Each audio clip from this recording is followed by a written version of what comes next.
युवा गणेश मित्र मंडळ जुनी मुनसफी जिंतूर वर्ष 41वे यांनी गणेशोत्सवातील अनावश्यक खर्च टाळून थेट समाजहिताचा आदर्श उपक्रम राबवलाय। मंडळाच्या वतीने परिसरातील सुरक्षेसाठी गल्लीमध्ये आधुनिक सीसीटीव्ही कॅमेरे बसवण्यात आलेत।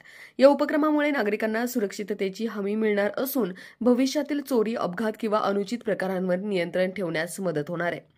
सीसीटीव्ही लोकार्पण प्रसंगी पोलीस उपविभागीय अधिकारी वाघमारे, पोलीस निरीक्षक गजेंद्र सरोदे, सहाय्यक पोलीस निरीक्षक मैत्रे यांच्यासह मंडळाचे पदाधिकारी व कार्यकर्ते मोठ्या संख्येने उपस्थित होते।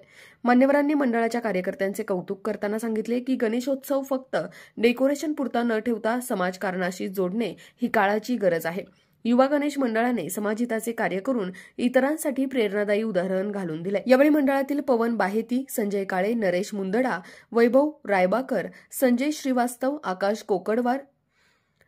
कोकडवर, योगेश मोहरे, मनोज राजोतिया, प्रसाद चौरे, नितीन सोमाणी, प्रवीण एनवाले, सुमित गरगडे, सागर घोडके, सचिन कारंजकर यांच्यासह समस्त युवा गणेश मित्र मंडळ जुनी मुनसफी जिंतूरचे कार्यकर्ते उपस्थित होते। या उपक्रमामुळे स्थानिक नागरिकांमध्ये समाधान व्यक्त करण्यात आले असून उत्सव खर्चातूनच समाजासाठी काहीतरी घडवून आणता येते हा आदर्श इतर मंडळांनाही घेण्यासारखा असल्याची भावना व्यक्त होते।